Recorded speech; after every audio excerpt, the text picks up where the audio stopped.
शांति।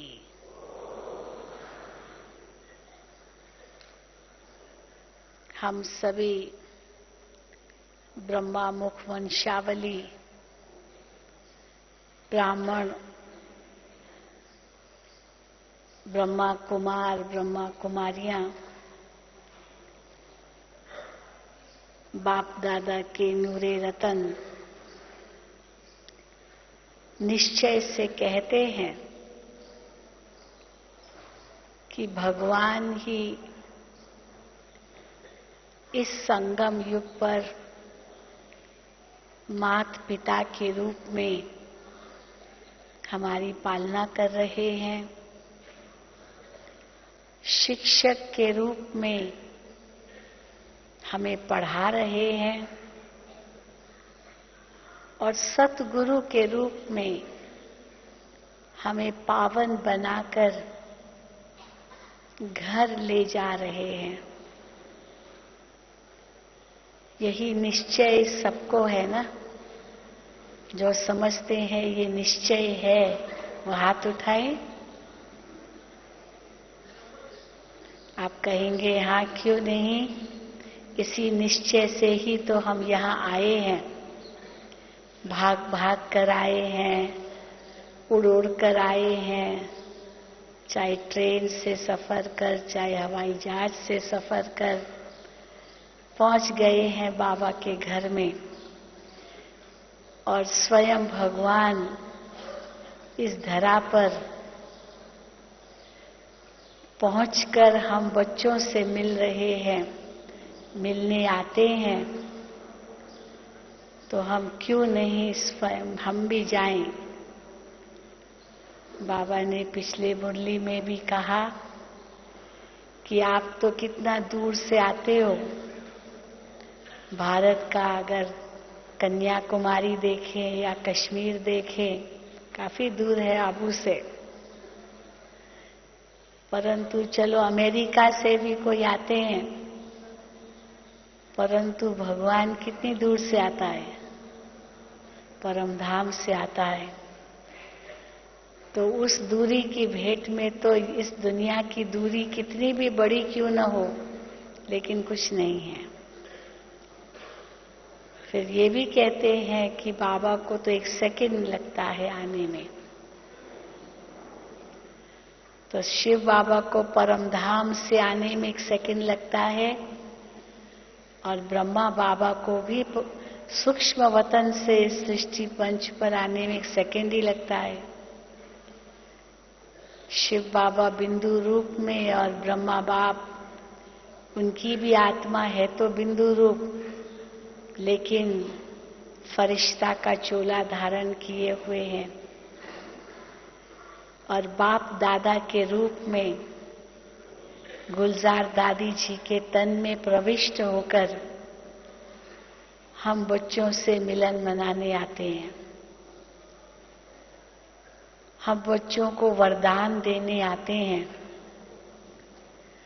हम बच्चों को अपना और अपनी रचना के गुह्यतम राज बताने आते हैं और इसी दौरान हम सबको पावन बना रहे हैं। पावन बनाने की युक्ति भी बता रहे हैं। बाबा ने कल कहा कि बाप के रूप में मैं तुम्हें वर्षा देता हूं, जैसे बाप वर्षा देता है और जो कुछ होता है ये कल्याण अर्थ है, इसमें कोई भला ही होना है, ये सोच करके हम चिंताओं से मुक्त हो जाते हैं। साथ साथ भय भी खत्म हो जाता है। नहीं तो इंसान को कितना डर रहता है, क्या होगा क्या होगा, पर डर खत्म हो जाता है क्योंकि हम जानते हैं जो होगा अच्छा ही होगा, ये कल्याणकारी ही है। इसलिए न डर रहता, न कोई चिंता रहती, नहीं कोई दुख होता है, कोई नई बात थोड़ी है। और सब कुछ निश्चित तो है ही, तो इसीलिए दुख भी क्या करे, ये तो होना ही था। और कोई आश्चर्य भी नहीं होता। हाँ, कई बार होता है ना, कोई नई बात सुनते हैं तो लगता अच्छा ऐसे हुआ, आश्चर्य होता है। तो नई बात भी नहीं है, क्योंकि कल पहले हुआ है, इसलिए आश्चर्य की भी बात नहीं है। जो कुछ होता है पहले भी हुआ है, तो पहली बार नहीं हुआ है। और कोई प्रश्न भी नहीं उठते हैं कि ये क्यों होता है, क्यों होना चाहिए, क्यों, तो क्यों क्या के कुछ प्रश्न भी नहीं है। नहीं तो कितने प्रश्न मन में उठते हैं, क्यों हुआ, कैसे हुआ, कहाँ हुआ, कब हुआ, कौन ने, किसने किया, आदि आदि प्रश्न ही प्रश्न मन में उठते हैं, और जवाब तो मिलता नहीं है, तो और तनाव में आ जाते हैं। तो प्रश्न भी नहीं उठते हैं, क्यों, ऐसा ही होना था। तो इतना ऊंचा ज्ञान भगवान ने दे करके बिंदु लगवा दिया, और वो बिंदु से कमाई होती जाती है आत्मा की। अर्थात हमारा समय, हमारा श्वास, हमारे संकल्प, हमारी शक्ति, चाहे शारीरिक शक्ति, चाहे मानसिक शक्ति, उसकी बचत होती है।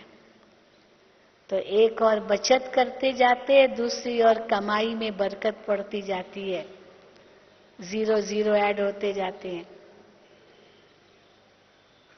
जिससे अगर हम देखें तो 63 जन्मों के तो जो कुछ कर्जा हमने सिर पर चढ़ाए हैं, विकर्मों का बोझ, वो भी खत्म होता जाता है 63 जन्मों का, और आगे के 21 जन्मों का भाग्य जमा हो जाता है। मानो टोटल 84 जन्मों का ही इस समय भाग्य बनाने का समय है।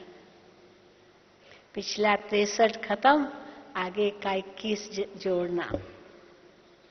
जैसे किसके ऊपर बहुत बड़ा ऋण हो, बहुत कर्जा हो, और समझो 10 करोड़ का कर्जा हो, अब वो कर्जा भी उसको चुकता करना है, और साथ साथ मकान भी लेना है, जमीन भी लेनी है, दुकान भी बनाना है, गाड़ी भी लेनी है, बच्चों के लिए भी रखना है, और उसके लिए भी कम से कम 10 करोड़ चाहिए।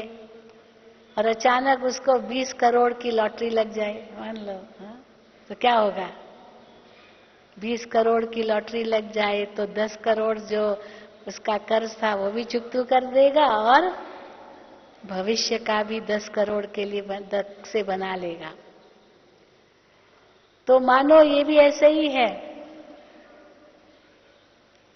लेकिन कई समझते बहन जी दिखाई तो कुछ नहीं देता, हाथ में पैसे आए गिनती करे तो पता चले ना। पर बाबा कहते हैं कि गिनती अगर करने के लिए आपको मिल जाए तो क्या पता कहीं चोर लूट जाए तो। आजकल तो चोर भी बहुत लूटते हैं, पता ही नहीं पड़ता कहाँ कहाँ छिप के बैठे होते हैं, और आपके हाथ में पैसा हो, बस वो पीछा ही पड़ते रहेंगे जब ताकि वो आपका लूट ले। और इतना ही नहीं, केवल लूट के ही नहीं जाते, मार भी डालते हैं ना आजकल, तो ये भी होता है, क्या नहीं होता। तो इसीलिए बाबा कहते हैं कि संगम पर जितना सिंपल रह सको उतना अच्छा। एक हीरे की अंगूठी क्या पहनेंगे, हीरे की अंगूठी के पीछे कोई उंगली काट दे, ऐसे भी होता है। हीरे की अंगूठी क्या दिखाई, सोने की चेन क्या पहनी जो गलाई काट दे, ऐसा ही है। कान में क्या सोना पहना जो कान ही कट जाए। तो इसीलिए कोई शो करने की तो बात ही नहीं है, कोई दिखाने की तो बात ही नहीं है। ये तो आत्मा की अंदर की प्राप्ति है, क्योंकि आत्मा इतनी संतुष्ट हो जाती है, उस संतुष्टता में ही सर्व प्राप्ति है, जिसको बाबा कहते हैं बेगर टू प्रिंस। दादी जानकी को बाबा ने कस के बहुत सुंदर टाइटल दिया था, मस्त फकीर, मस्त फकीर। क्योंकि दादी कई बार कहती, एक पैसा मेरे पास नहीं है, एक पैसा क्या होता है,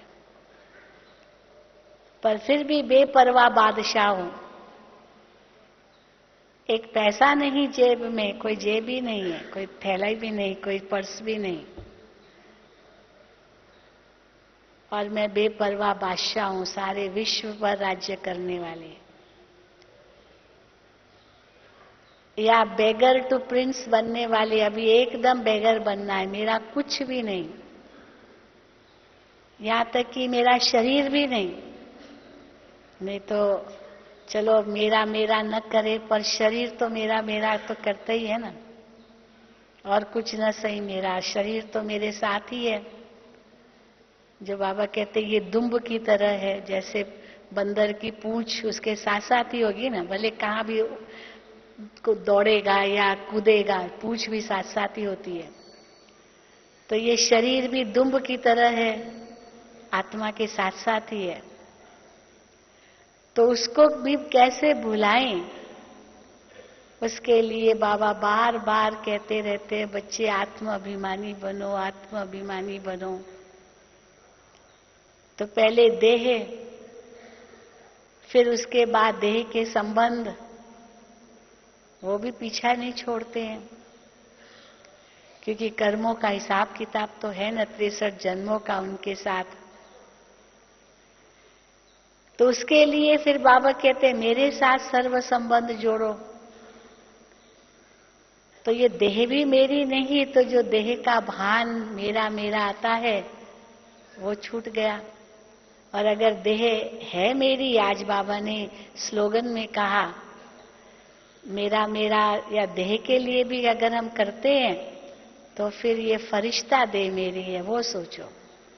ये हड्डी मांस की देह के पीछे क्या पड़ना, ये तो विनाशी है। परंतु मेरा लाइट का शरीर मुझे मिलना है। जैसे ब्रह्मा बाबा को भी नशा चढ़ गया ना, जब गुलजार दादी को सबसे पहले अव्यक्त बाप दादा का साक्षात्कार हुआ सूक्ष्म वतन में, ब्रह्मा बाबा का सूक्ष्म शरीर देखा, लाइट का शरीर, और उस लाइट के स्वरूप में बाबा ने अपना परिचय दिया कि मैं ब्रह्मा का अव्यक्त रूप हूं, और ये ब्रह्मा जो साकार में है वो ये अव्यक्त स्वरूप बनेगा, फरिश्ता बनेगा। तो वो भविष्य स्वरूप ब्रह्मा बाबा का गुलजार दादी ने सबसे पहले देखा।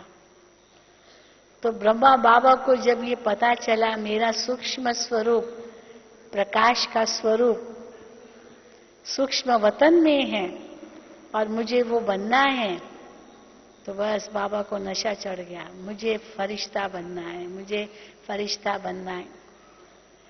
और अपना वो फरिश्ता स्वरूप ही बाबा देखते रहते थे, और ये हड्डी मांस का देह होते हुए भी बाबा की स्मृति से परे रहता था। तो अगर मेरा मेरा देह के लिए भी करना है तो फरिश्ता देह मेरी, ये सोचो, तो आत्मा उड़ती रहेगी उस फरिश्ते देह के साथ। फिर अगर मेरा मेरा रिश्ते नाते के लिए कहना है तो मेरे सब रिश्ते नाते एक के साथ है। बाकी हाँ, इस अंतिम जन्म में जो कुछ हिसाब किताब बनाए हैं वो चुकतू होने हैं, इसलिए छोड़ना भी किसी को नहीं है, फंसना भी कहीं नहीं है, और नया जोड़ना भी नहीं है। चलो छोड़ो नहीं, फंसो नहीं, पर नया जोड़ो भी नहीं, नए कर्म बंधन मत बनाओ। क्योंकि अगर नए कर्म बंधन अभी बनाएंगे तो ये 100 गुना और बंधन बन जाएंगे, पहले ही बहुत बंधन है। इसलिए आत्मा को तो स्वतंत्र बनना है, इसलिए एक से सर्व संबंध होंगे तो ये सारे बंधन खत्म होते जाएंगे। तो देह और देह के पदार्थ क्योंकि देह के साथ देह के पदार्थ भी आ जाते हैं, फिर देह के संबंध आते हैं। तो जब ये हमको समझ मिल जाती है तो ऑटोमेटिकली हम महसूस करते हैं कि हमको चलाने वाला वो स्वयं भगवान है। मम्मा का ये बहुत सुंदर स्लोगन था, हुक्म ही हुक्म चलाए रहा है। वही हुक्म कर रहा है और हम चल रहे हैं। हुक्म ही हुक्म के आधार से हम चल रहे हैं, वही चला रहा है। दुनिया में तो इसका उल्टा अर्थ ले लिया। क्या अर्थ ले लिया? कि भगवान ही सब कुछ करता है। ये हाथ उठता है ना, ये भी भगवान के हुक्म से उठता है। ये पत्ता हिलता है ना, वो भी भगवान के हुक्म से हिलता है। जो कुछ होता है भगवान के हुक्म से ही होता है, उसके आज्ञा के बिना एक पत्ता भी नहीं हिलता है।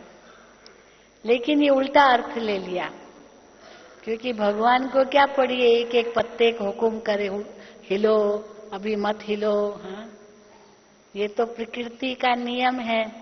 हर चीज सतो से रजो, रजो से तमो होती ही है। तो प्रकृति के नियम अनुसार परिवर्तन तो आना ही है सृष्टि में। ये सब कुछ बदलना ही है। कोई भगवान के हुक्म से नहीं हिलती है, वो अपने क्षणे क्षणे नियम अनुसार सृष्टि चक्र फिरता ही रहता है, फिरता ही रहता है। और ये हाथ हिला और ईश्वर ने हिलाया, ये भी गलत है, क्योंकि ये तो आत्मा की शक्ति से हुआ। आत्मा निकल गई तो फिर कोई हिलाए तो भी कहाँ हिलेगा। तो इसीलिए तो आत्मा की शक्ति से हिलता है। परमात्मा का तो कार्य ही दूसरा है। लेकिन इस संगम युग पर हम बच्चों को यह नशा है कि हमको भगवान चला रहा है, वही पालना कर रहा है, तो वही चला रहा है ना। सवेरे भी वही उठाता है। जो भोजन हम खाते हैं वो बाबा ने ही दिया हुआ है, ये प्रभु प्रसाद है। जो कुछ भी हम कर रहे हैं ये श्रीमत अनुसार कर रहे हैं, तो वही हमसे करवा रहा है, क्योंकि श्रीमत अनुसार कर रहे हैं। रात को सोते हैं तो भी बाबा को सब कुछ अपना समर्पण करके सोते हैं। बाबा की गोद में सो जाते हैं तो वही सुला रहा है। तो जगा भी वो रहा है, खिला भी वो रहा है, चला भी वो रहा है, सुला भी वो ही रहा है। तो ये जब पालना की हम अनुभूति करते हैं तो कितने हल्के हो जाते हैं। बाबा ने उस दिन संडे के दिन भी मुरली में बहुत सुंदर सुनाया। एक बच्चा अपने पिता के साथ जा रहा है, पिता की अंगुली पकड़ी हुई है और हजारों लाखों लोग मेले में चल रहे हैं, खूब रौनक लगी हुई है। परंतु बच्चा तो बाप को ही देखता है। हाँ, बाप को देख करके फिर देखता है तो खुश है, परंतु अगर बाप की अंगुली छोड़ दी तो हजारों और लाखों के बीच में होते हुए भी वो अपने आप को अकेला ही समझेगा, रोता रहेगा, चिल्लाता रहेगा, पिता को ढूंढता रहेगा। फिर चाहे कितने भी उसको कहे, नहीं कोई बात नहीं, मैं तुम्हारा पिता हूं, मैं तुम्हारे पिता जैसा हूं, मैं तुमको घर पहुंचाऊंगा, मैं तुमको खाना दूंगा, नहीं मेरा पापा कहाँ है, मेरा डैडी कहाँ है, रोता ही रहेगा, रोता ही रहेगा। तो लाखों के बीच में भी वो अपने आप को अकेला समझेगा। परंतु हम बच्चों ने उस एक को भुला दिया तो लाखों में मिल गए। अब जब एक मिला है तो वो लाखों मिलते हुए भी वो कुछ नहीं है हमारे लिए। तो मेले में होते हुए पर उसके साथ हैं हम, उसकी उंगली पकड़ी हुई है, उसकी श्रीमत पर चल रहे हैं, वही जगा रहा है, चला रहा है, खिला रहा है, सुला रहा है, तो हमें कोई चिंता की बात ही नहीं। ये ब्रह्मा बाबा का हमने देखा। जब बेगरी पाठ चला तो बेगरी पाठ के समय वो भी समय आया जब केवल 4 आने थे भंडारी में, केवल 4 आने। इतने सब 400 भाई बहनों को खिलाना, कहां से आएगा भोजन? लेकिन बाबा इतने निश्चिंत रहते थे। बाबा कहते थे, बच्चे, वो हुंडी सकारने वाला स्वयं भगवान है। शिव का भंडारा तो शिव ही भरेगा, इसलिए बच्चे चिंता की कोई बात नहीं। उसी को ही हमने अपना जीवन दिया है, वही खिला रहा है। तो नाश्ता तो कैसे भी करके हो जाता था। बाबा पहाड़ों पर ले जाते थे, और पहाड़ों पर उस समय आबू में चेरी बहुत होती थी, चेरी होती थी, ये क्या क्या होते थे, कई प्रकार के फल, छोटे छोटे आम भी होते थे, जंगलों में बहुत कुछ मिलता था। तो वही बस खा करके पेट भर लेते थे, नाश्ता हो गया। किसी को ये पता नहीं कि भंडारी में पैसा नहीं है, लेकिन बाबा खेल खेल में सबको ले जाते थे। चलो बच्चे, आज जंगल में नाश्ता करेंगे, और चेरी बेरी खा करके नाश्ता हो गया। फिर 10 बजे 11 बजे बाबा, दोपहर का भोजन कहाँ से बनेगा? बाबा कहते, बच्चे, शिव बाबा बैठा है, उनको जीवन दिया है।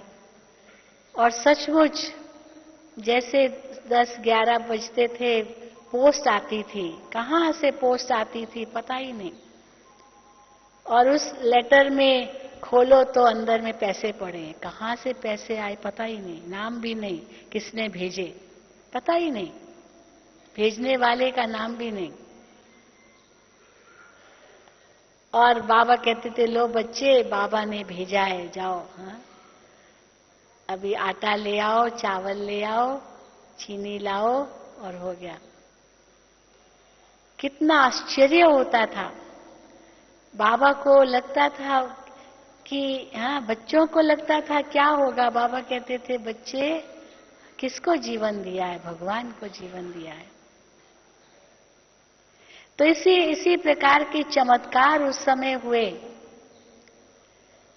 हालांकि यज्ञ में जब समर्पित हुई हमारी दादियां बहुत ही धनवान घरों की थी, परंतु उस धन की परवाह नहीं की, क्योंकि साक्षात्कार जो हुए उनके आधार पर भागते हुए ये बाबा के पास आए, आगे पीछे कुछ नहीं सोचा।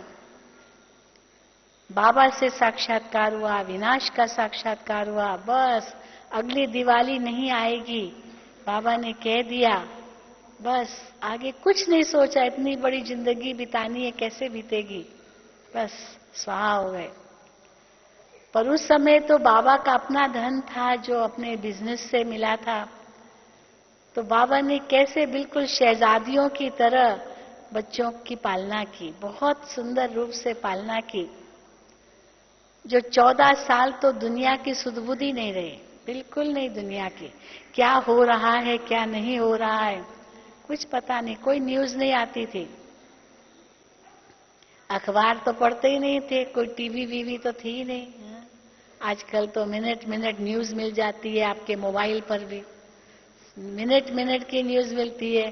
दुनिया के किसी कोने में भूकंप आ गया, तुरंत पता चल जाता है। कई बार अगली गली में क्या होता है वो पता नहीं चलता है, पर दुनिया के दूसरे कोने में भूकंप आया वो पता चल जाता है।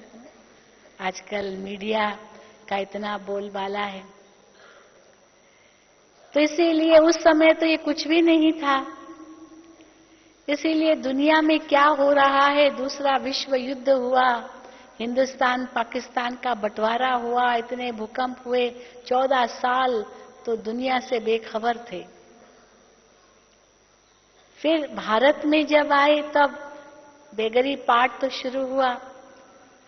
पर बाबा जब कहते थे कि बच्चे साथ रहेंगे, साथ चलेंगे, तो बच्चे निश्चिंत थे, बाबा के साथ हैं, साथ ही जाएंगे परम धाम। तो सोचा मम्मा बाबा हमारे साथ ही रहेंगे, और विनाश होगा तो साथ में उड़ जाएंगे 400 लोग, बस हो गया। सतयुग ऐसे ही आ जाएगा। पता ही नहीं था क्या होना है आगे। लेकिन बाबा ने पालना के साथ साथ कितना उन बच्चों को शक्तिशाली भी बनाया, तपस्या भी खूब कराई, दुनिया से नष्ट मोहा बनाया।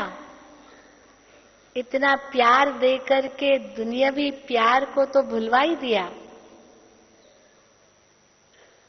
और यही सोचा बस ऐसे ही उड़ जाएंगे वतन में, और ऐसे ही सतयुग आ जाएगा, ऐसे ही आ जाएंगे सतयुग के शहजादे बन करके। अभी भी शहजादे, भविष्य में भी, और बाबा मम्मा के साथ ही जाएंगे, क्योंकि बाबा कहते थे। पर किस रूप में साथ जाएंगे, कब जाएंगे, कैसे जाएंगे, ये स्थापना इतने साल चलेगी, ये तो कुछ पता ही नहीं था। फिर अव्यक्त रूप में पालना होनी है, ये तो बिल्कुल ही पता नहीं था। बस ब्रह्मा बाबा और मम्मा साथ थे, दादियां साथ थी, बस उसी लगन में मगन थे। इसलिए जब भारत में आना हुआ और बेगरी पाठ शुरू हुआ तो माया भी आई कईयों को, निश्चय डावाडोल होने लगा। पर बाबा कहते थे, बच्चे भगवान तुम्हारी पालना कर रहा है, तुमने भगवान को जीवन दिया है, कोई मनुष्य को नहीं दिया, इनको नहीं दिया है। ये भी उनकी पालना में पल रहा है। और कैसे भगवान ने पालना की, फिर निमंत्रण मिले चारों तरफ, और बहनें जिन्होंने सोचा था कि बस बाबा मम्मा के संग ही रहेंगे, संग ही उड़ के चले जाएंगे वतन में, दुनिया देखनी नहीं है हमें तो एक एक करके बाबा ने दादियों को भेजा सेवार्थ। वो भी एक कितनी बड़ी कहानी है, क्योंकि जो शक्ति पाई थी 14 साल भट्ठी में, अब वो दुनिया को देनी थी। इसलिए बाबा ने वो शक्ति उनके अंदर भरी ताकि दुनिया के आगे जो पाया है वो बांट सके। और फिर तो बस यज्ञ का वातावरण दूसरा हो गया, सेवा केंद्र खुलते गए। ये बाबा की पालना ने ही कमाल की। और देखते देखते देखते कैसे विस्तार होता गया। पहले ऐसे कभी नहीं सोचा था। फिर बाबा साकार में कहते थे, बच्चे, बहुत बच्चे आएंगे, बहुत बच्चे आएंगे, देश विदेश के बच्चे आएंगे, विदेश के बच्चे भारत के कुंभकर्णों को जगाएंगे। सोचते थे ये बाबा तो कोई ख्याली पुलाव बोल रहे हैं, क्योंकि ऐसे बाबा बोलते थे, ये कैसे संभव होगा। बच्चे विदेश जाएंगे, दादियां कहती थी बाबा इंग्लिश तो जानते नहीं, अनपढ़ आए, क्या पढ़े लिखे भी कहाँ थे। तो पर बाबा कहते थे बच्चे माउंट आबू से आबू रोड तक क्यों लगे, कि साकार में बाबा कहते थे। और वहां तो देखो 20-25 भाई बहनें बैठे हैं, हिस्ट्री हॉल था जहां बाबा मुरली चलाते थे ये साकार में, और बातें करते थे कि दुनिया आएगी, कहाँ आएगी, कैसे आएगी, कुछ पता ही नहीं था। पर नशा इतना था जो बात मत पूछो। भगवान कह रहा है तो भगवान तो सत्य ही कहेगा न, झूठ थोड़ी कहेगा। पर उस सत्यता में कितनी गहराई थी, जो बाबा अभी भी कहते हैं, बच्चे साथ चलेंगे, साथ रहेंगे, वतन में साथ जाना है। ब्रह्मा बाप अभी तक आपका इंतजार कर रहा है सूक्ष्म वतन में, परम धाम का गेट खोला नहीं है अभी तक। बच्चे जब तक तैयार नहीं हुए हैं तब तक परम धाम का गेट भी कैसे खुले। बाबा ये भी कहते हैं यहां से जाना होगा तब वहां से आना बंद होगा। अभी तक तो वहां से आ रहे हैं, नीचे उतर रही है आत्माएं,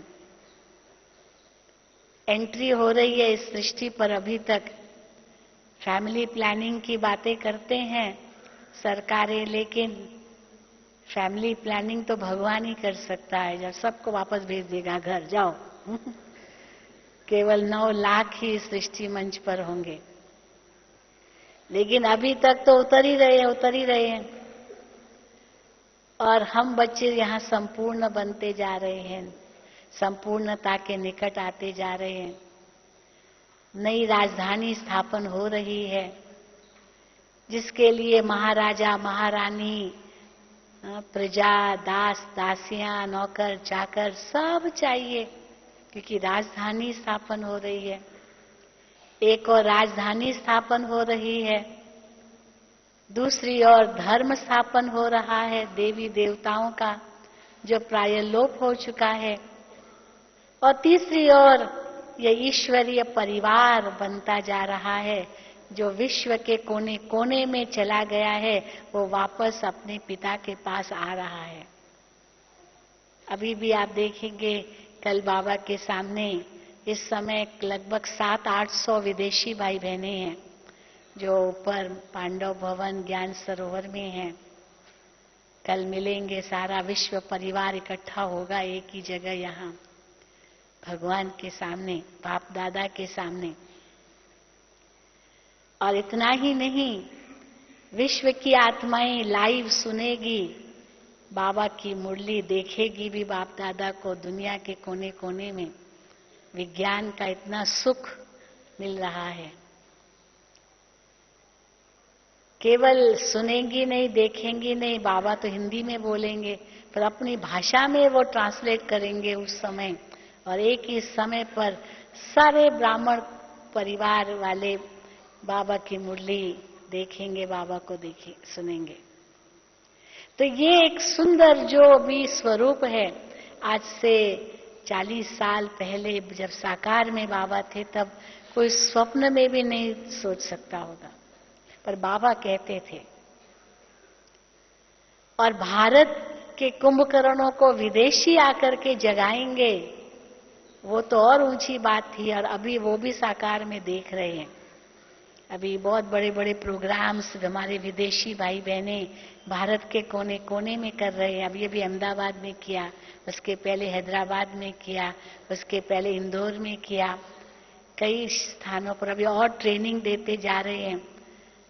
बड़े बड़े भारत के वीआईपीज को इकट्ठे करके विदेश के वीआईपी बच्चे वो भारत के कुंभकर्णों को ज्ञान दे रहे हैं कि हमने क्या पाया है। तो उनकी आंखें खुल रही है कि हम भारत में रहकर वंचित न हो जाएं, ये विदेश वाले इतना भगवान से लूट रहे हैं। तो इसीलिए जो बाबा ने उस समय कहा वो अब साकार में हो रहा है। और हम ये भी निश्चय से कहते हैं, नशे से कहते हैं कि अब अव्यक्त रूप में जो हमारी पालना हो रही है वो तो उनसे भी ऊंची है, क्योंकि साकार में जो बाबा ने महावाक्य उच्चारण किए और ये कहा कि बच्चे बहुत आएंगे आएंगे, मानो संकल्प से उनको आगे बुलाया, संकल्प रचा। इसीलिए ब्रह्मा के लिए कहा गया है कि ब्रह्मा को संकल्प उठा कि मैं सृष्टि रचूं, एक से अनेक हो जाऊं। एक से अनेक हो गया, तो एक से अनेक कैसे हो गया? ये सब ब्रह्मा की संतान। आदि सो अंत, ये संगम है। आदि भी यहीं से, अंत भी यहीं ही। और अब हम कहते हैं पिछले 42 वर्षों से, 41-42 कहेंगे वर्षों से, कैसे हमारी अव्यक्त रूप से पालना हो रही है। अब भी बाप दादा आते हैं। गुलजार दादी को बाबा ने कितना प्यार किया पिछली मुरली में। 41-42 साल तक, 42 वर्ष तक गुलजार दादी ने अपना रथ बाप दादा को दिया हुआ है, जो रातों रात घंटों घंटों बाप दादा बच्चों से मिलते रहे हैं। एक एक को वरदानों से भरते रहे हैं, झोली भरते रहे हैं। और जो बाबा ने वरदान एक एक को दिए वो प्रैक्टिकल में सब अनुभव करते रहते हैं। वरदान पहले मिला प्रैक्टिकल में, बाद में अनुभव हुआ। जब वरदान मिलता था तो पता नहीं होता था ये कैसे प्रैक्टिकल होगा। अभी जो बहन जी ने बताया कि बाबा ने कैसे वरदान दिया हमको, उस समय ये 1991 या 92 की बात है। बस बाबा के पास मैं ऐसे ही चली गई टोली लेने। एक ग्रुप था जिनको अटेंड किया था हैदराबाद के नागार्जुना फर्टिलाइजर्स कॉरपोरेशन के मिस्टर केवी के राजू उस समय आए थे, तो उनका ट्रांसलेशन कर रही थी क्योंकि हैदराबाद से वो आए थे। इंग्लिश में उनकी क्लासेस कराए थे। तो बाबा से वो मिल रहे थे और मैं ट्रांसलेशन ही कर रही थी बाबा जो उनको कह रहे थे। और मैं तो सोचा बस बाबा मुझे टोली देंगे, तो टोली तो दी हाथ में और जोर से हाथ पकड़ा बाबा ने मेरा, और दृष्टि इतनी पावरफुल मिली, बस मैं तो उसी में समा गई। लेकिन उसके बाद जो वरदान दिया वो ऐसा वरदान था जो मैं सोच में पड़ गई कि बाबा को मुझसे क्या कराना है। जो वरदान दिया, जैसे बताया कि ज्ञान की वीणा बजाने वाली सरस्वती आपकी जुबान पर है, ये बाबा ने वरदान दे दिया। मैं तो हैरान हो गई, मैं तो कभी एक्सपेक्ट भी नहीं किया था कि बाबा को ऐसा वरदान देंगे। तो आपकी जुबान पर है ज्ञान की वीणा बजाने वाली सरस्वती। तो मैंने सोचा भगवान ने वरदान तो दे दिया, अब मुझे करना क्या है उसके लिए। और फिर थोड़े समय के बाद ये टीवी लेक्चर्स का निमंत्रण मिला। उसके पहले नहीं था, कोई बाहर के चैनल्स भी नहीं थे, दूरदर्शन ही केवल रहता था, प्राइवेट चैनल्स थे ही नहीं। मुझे याद है एक विदेशी बहन दादी जी के सामने आई थी, उसके थोड़े समय पहले, तब तक चैनल्स नहीं निकले थे ये प्राइवेट चैनल्स, केवल दूरदर्शन। और दूरदर्शन में तो हम लोगों को कोई चांस नहीं था। वो यही कहते थे अगर एक संस्था को देंगे तो भारत में तो कितनी संस्थाएं हैं, तो सबको देना पड़ेगा, एक आप लोग थोड़ी हो। वो तो उसी रूप से देखते थे, तो इसलिए कभी चांस नहीं मिलता था, चाहे कोशिश करते हुए भी नहीं मिलता था चांस। परंतु एक बहन ने एक बार दादी जी से पूछा, तब ये सैटेलाइट वैटेलाइट कुछ नहीं थे जो वहां से चैनल्स का वो सैटेलाइट के थ्रू कई देशों में जाए, ये सब कुछ भी नहीं था, किसी को पता भी नहीं था। तो उसी समय एक विदेशी बहन ने दादी जी से पूछा था, 1991 की बात है ये, कि दादी जी बाबा इतना कहते बच्चे घर घर में संदेश देना है, एक एक को बाबा का संदेश मिलना है, ये कैसे संभव होगा? दुनिया तो कितनी बड़ी है। चलो भले विदेशों में उस समय सेंटर्स खुले थे, लेकिन फिर भी इतना तो नहीं था ना। एक एक को ये संदेश कैसे मिलेगा? गांव गांव में लोग बसे हुए हैं, कहां कहां कोने कोने में कैसे जाएंगे संदेश देने के लिए? तो तब दादी जी के मुख से निकल आया था, शब्द थे जो मैंने ट्रांसलेट किया उस विदेशी के लिए, कि कुछ ऐसा होगा, आकाश में कुछ चीज होगी, वहां तक पहुंचेगा और वहां से धरती तक आएगा। ये दादी ने कहा था। ये सैटेलाइट शब्द का पता भी नहीं था तब, और वो वहां से ऊपर से तो कोई चीज धरती पर आए तो सहज आ सकता ना, यहां से जाना मुश्किल है, पर ऊपर से तो सहज है ना नीचे आना।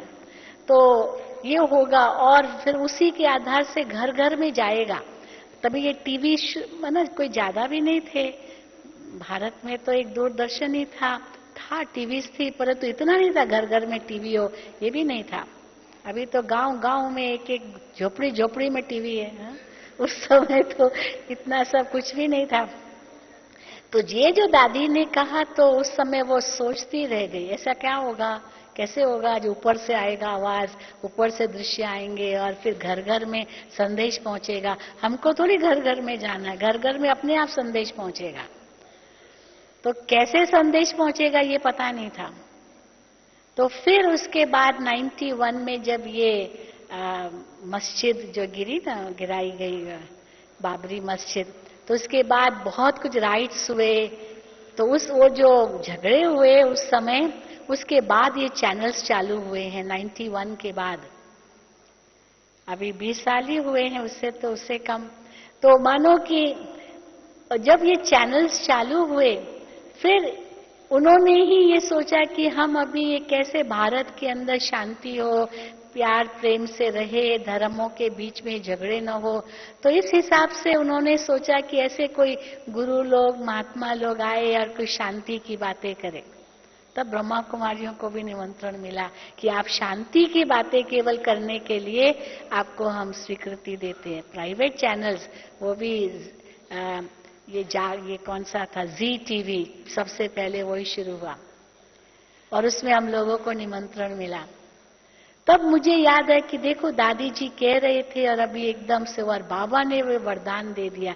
तो देखो बाबा का वरदान मिलना और उसके बाद सेवा चालू होना, ये कितनी ऊंची बात है। क्योंकि बाबा तो त्रिकालदर्शी, भविष्य की बात पहले सुनाते। तीनों काल भगवान के आगे तो एक समान है। जैसे हमारे लिए ये वर्तमान है, बाबा के लिए भूत और भविष्य भी तो समान ही है ना, वर्तमान के साथ साथ।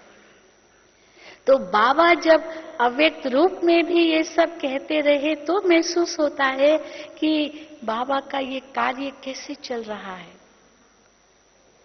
और यहां तक बाबा ने अभी भी कह दिया है, एक मुरली अभी मैं पढ़ रही थी जिसमें बाबा ने कहा कि जैसे हर मुरली में जब भी बाबा के सामने बच्चे आते हैं, नयों को तो बाबा उठाते हैं और नयों से पूछते हैं बाबा कि फर्स्ट टाइमर, पहली बार वाले कौन है, और बाबा उनको कहते हैं बच्चे लेट आए हो लेकिन टू लेट नहीं आए हो। इसमें भी होंगे पहली बार आने वाले। पहली बार वाले हाथ उठाओ। हाँ देखो कितने हैं पहली बार वाले। तो ये पहली बार वालों का आना माना वृद्धि है। ये वृद्धि है, क्योंकि पुराने तो है ही है, नए इतने ऐड हुए हैं, तो ये वृद्धि है ना बाबा के बच्चों की या परिवार की। तो इसीलिए तो बाबा जब ये कहते हैं तो महसूस होता है कि अभी लेट है पर टू लेट नहीं है। क्योंकि बाबा ने यहाँ तक एक मुरली में कह दिया कि बच्चे अभी तो फिर भी तुमको रहने के लिए, खाने के लिए, आराम के लिए, फिर भी सब कुछ खाना पीना पानी ये सब कुछ मिल रहा है, अभी तो ये सब कुछ हो रहा है। आगे जब बहुत बच्चे आ जाएंगे तो कहाँ सोएंगे। अब तो बाबा उस समय विदेशी बच्चे थे बाबा के आगे, तो बाबा ने उनको कहा कि आप लोग बड़ी बड़ी सूटकेस लेकर आते हो, विदेश से आते ना तो बड़ी बड़ी सूटकेस लाते, 15 दिन रहना है, कहाँ से चीजें लाएंगे। तो इतनी बड़ी सूटकेस होती, तो बाबा ने उनको कहा आपको सूटकेस पर ही सोना पड़ेगा, मंजूर है? तो बोला मंजूर है। क्योंकि सूटकेस के लिए अलग जगह दे और सोने के लिए अलग खटिया दे तो ये तो मुश्किल है ना। तो उस पर ही सो जाओ, और हाथ में थैला होता है या हैंडबैग होता है, वो तकिया बना लेंगे और क्या करेंगे। तो इसीलिए बाबा ने उनसे पूछा कि आप लोगों को मंजूर होगा? तो सब ने कहा हाँ मंजूर होगा। तो मानो कि वो समय भी आएगा, क्योंकि जब भी बाबा कोई भी, जैसे बाबा ने ओम शांति भवन का उद्घाटन किया तो 3000 की सभा का वो सभागृह है ओम शांति भवन, और उस समय तो केवल पांडव भवन ही था। अब पांडव भवन में रहने वाले तो बहुत थोड़े थे, माना अकोमोडेशन तो इतनी नहीं पांडव भवन की। तो जब ओम शांति भवन में 83 में उद्घाटन हुआ तो उस समय बाबा ने उस हॉल का उद्घाटन किया। तब बाबा ने कहा कि बच्चे हॉल तो बना लिया लेकिन रहने की अकोमोडेशन कहाँ है, तो ढूंढो और जमीन ढूंढो। और उस समय एक बहुत बड़ी कॉन्फ्रेंस रखी थी 1983 में, वर्ल्ड पीस कॉन्फ्रेंस। तो वो सारे होटल्स बुक किए थे माउंट आबू के, यूनाइटेड नेशंस के तब हम मेंबर बन गए थे 81 में ही। और यूनाइटेड नेशंस से वहाँ का असिस्टेंट सेक्रेटरी जनरल वो आया था, तो बहुत बड़ा प्रोग्राम था कॉन्फ्रेंस का। तो होटल बुक किए थे। तब बाबा ने कहा था कि बच्चे जमीन ढूंढो। तब ये ज्ञान सरोवर की जमीन मिली, 91 में मिली। कहाँ ये बाबा ने कहा, उसके बाद जमीन मिली। फिर जब हार्मनी हॉल ज्ञान सरोवर का तैयार हुआ और बाबा ने आके उद्घाटन किया तो बाबा ने कहा बच्चे ये हॉल तो बहुत छोटा है, ये तो हॉल तो बहुत छोटा है, क्योंकि इतने बच्चे आएंगे तो चलो अकोमोडेशन तो मिल जाएगी, बैठने का बड़ा हॉल चाहिए। तो पहले हॉल दिला दिया और का अकोमोडेशन कहाँ है, तो ज्ञान सरोवर अकोमोडेशन के हिसाब से बनाया ताकि 3000 हो जाए तो ओम शांति भवन में बाबा आ सके। फिर ओम शांति भवन के बाद जब हारमोनी हॉल में ज्ञान सरोवर में बाबा आए तो कहा चलो मक्का हॉल तो बना लिया, नहीं ये तो बहुत छोटा है, अब बच्चे तो बहुत आएंगे तो हॉल बड़ा बनाओ। अब हॉल बड़ा कहाँ मिलेगा माउंट आबू में, तब ये यहाँ पर जमीन ली तो यहाँ पर इस हॉल में आए। फिर यहाँ पर भी एक बार ऐसा हुआ था, इतने सब मकान तो थे ही नहीं, रहने की भी व्यवस्था कम हो गई, बच्चे तो बहुत आ गए, तो यहाँ पीछे सुलाते थे, यहाँ आधा हॉल में बच्चे आधे में सोने का कर दिया था, तब इतना अकोमोडेशन नहीं था। फिर तो देखो कैसे मनमोहिनी कॉम्प्लेक्स बना। फिर तो दादी जी को आया संकल्प, बाबा कहते थे बड़े बड़े प्रोग्राम करो, बड़े प्रोग्राम करो, मेगा प्रोग्राम करो। तो मेगा प्रोग्राम कहाँ करेंगे, तो बड़े बड़े शहरों में चलो किया। तो दादी जी को लगन थी मेगा प्रोग्राम एक मधुबन में करना है, यहाँ करना है, 1 लाख भाई बहनों को यहाँ बुलाना है।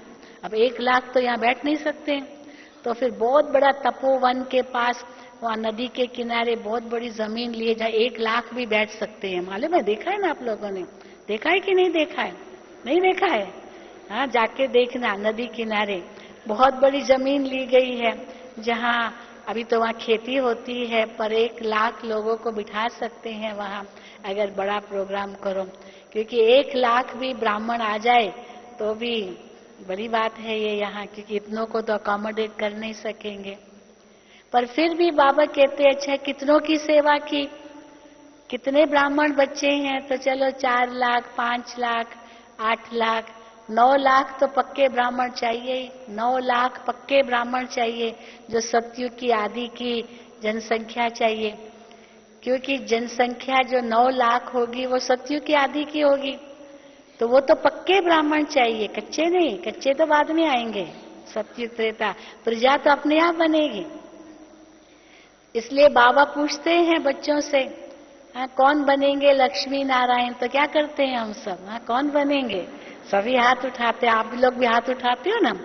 तो चलो लक्ष्मी नारायण तो एक ही होंगे, लेकिन उनके जो परिवार के होंगे रॉयल फैमिली, वो तो 9 लाख की होगी ना।